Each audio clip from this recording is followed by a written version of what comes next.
जय हिंद सभी के लिए। मेरा नाम दीपक कुशवाहा है। तो मेरा भी सिलेक्शन एमपी पुलिस में फाइनल हो गया है। तो मैंने तैयारी लगभग 2022 से स्टार्ट की थी, है ना। तो मैं स्टार्टिंग में मैंने तैयारी स्टार्ट यहीं से करी थी, है ना। शुरुआत में मुझे भी कुछ नहीं आता था। जैसे अभी कुछ बच्चे हैं जो नया स्टार्ट कर रहे हैं, उनके लिए दिक्कत आएगी कैसी कि मतलब समझ में नहीं आएगा और क्वेश्चन मतलब यहाँ पर बन रहा है, हो सकता है टेस्ट देते टाइम ना बने, है ना। तो आप लोग क्या रेगुलरिटी रखना है। जैसे कोचिंग आ रहे हैं तो कोचिंग रेगुलर आना है ना। और उसके अलावा जो भी पढ़ा है उसका रिवाइज जरूर करना है। रिवाइज करना कंपलसरी है ना। और रिवाइज करना उसका, और जो भी सिलेबस है, जैसे आप अभी जिस जिस भी एग्जाम की तैयारी करें, सबसे पहले उसका सिलेबस देखिए, है ना। सिलेबस देखिए, सिलेबस लिखिए जो सब्जेक्ट है। और उसमें जैसे मोस्टली क्या रहता है, मैथ, रीजनिंग और जीके। तो मैथ, रीजनिंग और जीके, तो आप सबसे पहले क्या करना है, मैथ और रीजनिंग के लिए करना है अपन को, है ना। मैथ और रीजनिंग कंप्लीट करना है। तो इसके लिए क्या करना है, सर पढ़ाती है और उसके अलावा आपको भी प्रैक्टिस करना है घर पर, है ना। तो कितने घंटे घर पढ़े थोड़ा जानकारी दो। जी सर। तो कम से कम यहाँ कोचिंग के अलावा आपको 5 से 6 घंटे पढ़ना है ना। और फ्री है तो और ज़्यादा भी पढ़ सकते हैं, क्योंकि जितना पढ़ोगे उतना अच्छा है। अब जो फ्री है, अब यहाँ कोचिंग आना है, लेकिन डेली वो टेस्ट जरूर देना है ना। टेस्ट मतलब टेस्ट किसी को नहीं छोड़ना है ना। क्योंकि जितनी आप टेस्ट दोगे उतनी गलतियाँ करोगे, और जितनी गलतियाँ करोगे उतना आप सीखोगे, है ना। तो टेस्ट जरूर देना है। और मतलब सर पढ़ाते हैं, जैसे कि सर जी के पढ़ाते हैं तो ट्रिक बताते हैं ना। तो ट्रिक को पे विशेष ध्यान देना है, क्योंकि वहां पर जब क्वेश्चन आते हैं, ऑब्जेक्ट आते हैं, मोस्ट 4 ऑब्जेक्ट आते हैं जैसे, तो उसमें अपन को कन्फ्यूजन होता है ना। जैसे ट्रिक अपन को याद होगी तो उससे अपन को जल्दी कनेक्ट हो जाएगा, मतलब एक्यूरेसी आएगी, है ना। कन्फ्यूजन नहीं रहेगा कोई भी। तो आपको ट्रिक से याद करना है ना। और चलो दीपक भाई ने बहुत अच्छी बात बताई, उनकी ताली बजाओ। आपने थोड़ा उनके बारे में बता दूं। 2022 के आसपास ये आए थे और काफी संघर्ष करा है ना, हमने देखा है। और इनके छोटे भाई की भी लगभग लगभग नौकरी लग गई है। मतलब फाइनल रेट आने वाला है अगले ईयर में ना। मतलब उसने तो बहुत कम समय दिया अपने यहाँ पे पढ़ने, लेकिन उसने कम समय में ही अगले ईयर निकाल लिया। पिछली बार रह गया था वो थोड़ा सा, तो इस बार उसका लगभग लगभग हो ही जाएगा। रेट आने वाला है, कब आने का पता नहीं ना। लेकिन इनका फाइनल हो चुका सिलेक्शन, एमपी पुलिस में फाइनल सिलेक्शन हो गया है। इसके पहले भी इनका एमपी पुलिस में हुआ था, लेकिन कुछ शायद 4 या 5 नंबर से रह गए था, मेरिट लिस्ट में बाहर हो गए थे। इस बार फाइनल हो चुका है, इसलिए हम असफलता से नहीं करना चाहिए हमको। हमारा एक पेपर में सिलेक्शन नहीं हुआ है तो ऐसा नहीं कि हम अगले पेपर में नहीं हो पाए। होता है, असफलताओं के बाद ही सफलता मिलती है ना। जरूरी नहीं कि हम एक पेपर में सिलेक्शन हो जाएगा। यदि आपका एक पेपर में सिलेक्शन हो जाएगा तो फिर आपकी जो नौकरी लगेगी ना, उसमें फिर आपकी अहमियत कम रहेगी। ये भी याद रखना। जिनका आप लोगों ने देखो किसी की अनुकंपा नियुक्ति मिल जाती है, पिता की जगह पर बच्चों को नौकरी लग जाती है, तो वो नौकरी की कीमत नहीं समझता। लेकिन जो आपने मेहनत करी, यहाँ पे 2-3 साल दिए, आपने घर पे समय दिया है, पढ़े, जो मेहनत करके हम जो चीज प्राप्त करते हैं उसका मजा ही कुछ है, ये पक्का है। कई लोग रिश्वत लेके नौकरी लग जाते हैं, ना पेन लग जाते हैं, तब तो नहीं लगते, क्योंकि अब तो हमारा ट्रांसपेरेंसी इतनी अच्छी आ गई है कि अब जो बच्चा मेहनत करेगा उसकी नौकरी लगेगी। पहले क्या होता था, सेटिंग हो जाती थी 2004 के पहले। कई बच्चों को हमने देखा है, मतलब 2004 के पहले कई लोग ऐसे हैं कि पैसे देके नौकरी लगे। लेकिन अब क्या हो गया, कितना ही गरीब बच्चा जो पढ़ेगा वो उसकी नौकरी निश्चित रूप में।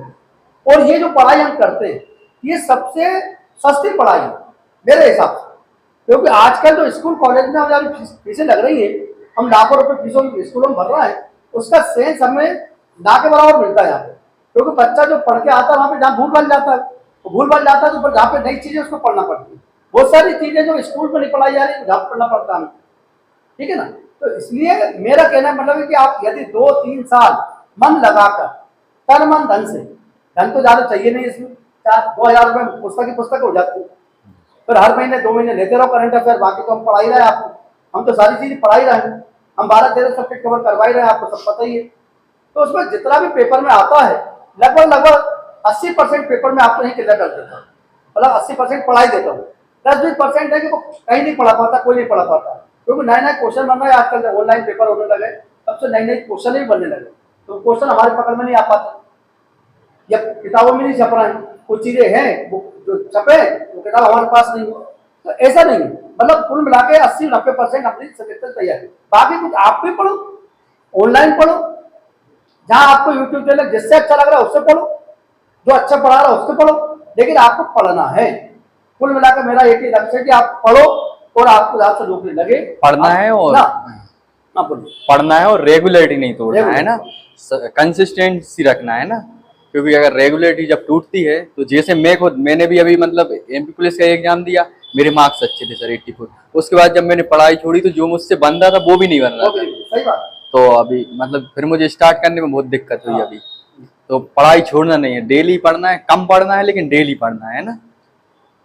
पढ़ाई तो यही है, रेगुलर करोगे तो ही याद होगा। और जब पढ़ाई से आप एक दिन कोचिंग नहीं आते हैं, आप ये नहीं समझते कि एक दिन में हमारा कितना नुकसान होता है। और 2 घंटे में क्या क्या पढ़ा रहा है आपको पता ही नहीं, अगले दिन आते हैं फिर नई चीजें मिल जाती हैं। लेकिन जो जैसे कल नहीं आए कोई लोग, तो आज जो मैथ के क्वेश्चन करवा रहे थे वो अटक रहे थे, और जो कल आए उन्होंने कल नहीं फटाफट। तो कल एक दिन आप बहुत मिसिंग हो जाते हैं। चाहे कोचिंग में पढ़ रहा हो तो रेगुलर लेना है, घर पर पढ़ रहा है तो घर का भी टाइमिंग फिक्स करना है कि घर पे भी हमको 2 घंटे 3 घंटे 4 घंटे ना पढ़ सकते हैं। मतलब ऐसा आप बनाइए, आप रूल बनाइए। पढ़ने के अलावा कोई मत काम तो चलते रहेंगे हमारे जीवन भर। आप नहीं करोगे कोई दूसरा काम करेगा, कोई आप पढ़ोगे तो माता पिता भी आपके सपोर्ट करेंगे, आपको भी कोई काम नहीं सौंपेंगे। ये मेरा सोचना ना। एक बार नौकरी लग जाओ, अपने लक्ष्य प्राप्त कर लो, इससे बड़ी खुशी हमें और भी होती मिलना ना। हमें भी ज्यादा खुशी होती, उनका सिलेक्शन हुआ तो हमारा भी सिलेक्शन थोड़ा हुआ ना, इनके माता पिता का, समाज का, परिवार का, खानदान का नाम रोशन हो गया। अब ये जीवन भर पैसा कमाना है, मतलब सबसे इम्पोर्टेंट है जीवन में पैसा। तो पैसा कहाँ से आएगा? गवर्नमेंट नौकरी करोगे या कोई बड़ा बिजनेस करोगे। तो अपन मध्यम परिवार के लोग हैं, अपने पास ना तो जमीन जायदाद है, ना बड़े बड़े व्यवसाय हैं अपने घरों में, है कि नहीं? तो अपने पास तो एक ही ऑप्शन है भैया, पढ़ लो और नौकरी पा लो, इसी में अपन संतुष्ट हो जाएंगे कि जो हमारे 40-50 रुपये महीना मिलने लगेगा, हमारा परिवार अच्छा चलेगा। एक परिवार में एक सदस्य नौकरी लगता है तो परिवार की आर्थिक स्थिति बहुत मजबूत हो जाती है, ये आप प्रैक्टिकल जानते हो। और जिनके परिवार में नौकरी नहीं कर रहा है उनके परिवार की आर्थिक स्थिति देख लीजिए आप, 10-20-25 हजार में कुछ नहीं हो रहा आज की महंगाई में। इसलिए आप ऐसे काबिल बनो कि आप खुद सक्षम बन जाओ और परिवार को भी आगे बढ़ाओ ना।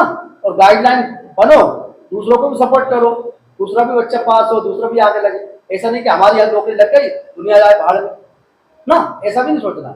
सबके लिए सोचना, सबके लिए सोचोगे तो ऊपर वाला तुम्हारे लिए सोचेगा, ये पक्का है। ठीक है, और इन लोगों को मौका दिया जरा बोलने के लिए। सालकराम भाई बोलेंगे तो मैं जरा।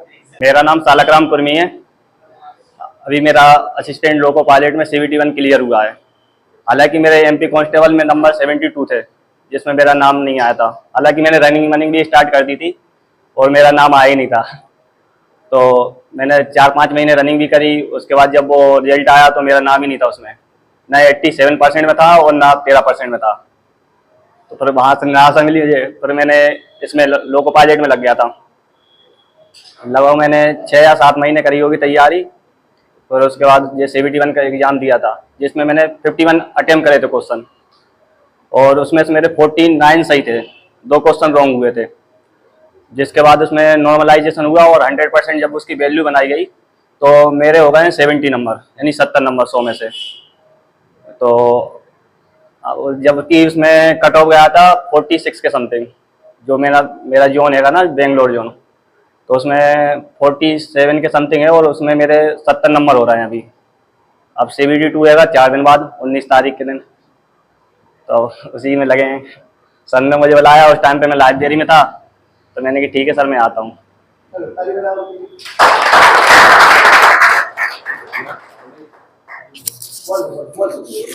मेरा नाम आतिश चौहान है। मैंने तैयारी यहाँ से 2022 से शुरू करी है लगभग। पहले मैं आया था लेकिन 2-3 महीने ही आया था बस सर के पास।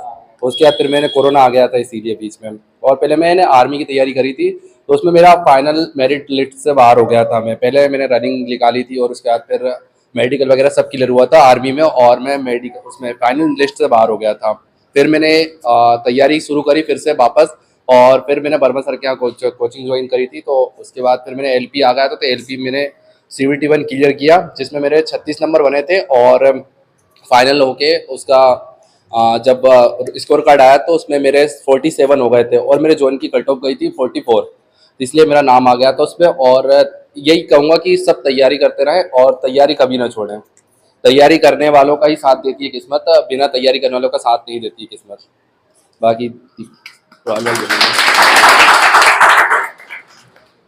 मेरा नाम राहुल कुशवाहा है। 2022 में मैंने वर्मा कोचिंग क्लासेस ज्वाइन करी। लगभग मुझे 2-3 महीने लगे थे समझने के लिए कि पढ़ना कैसे है। पहले मुझे यही नहीं पता था कि पढ़ना क्या है। जब मैं आया था तो सर मुझे एक एक सवाल बताते थे। इसके पहले मुझे मालूम है, समझ लो जोड़ घटाने में भी दिक्कत आती थी।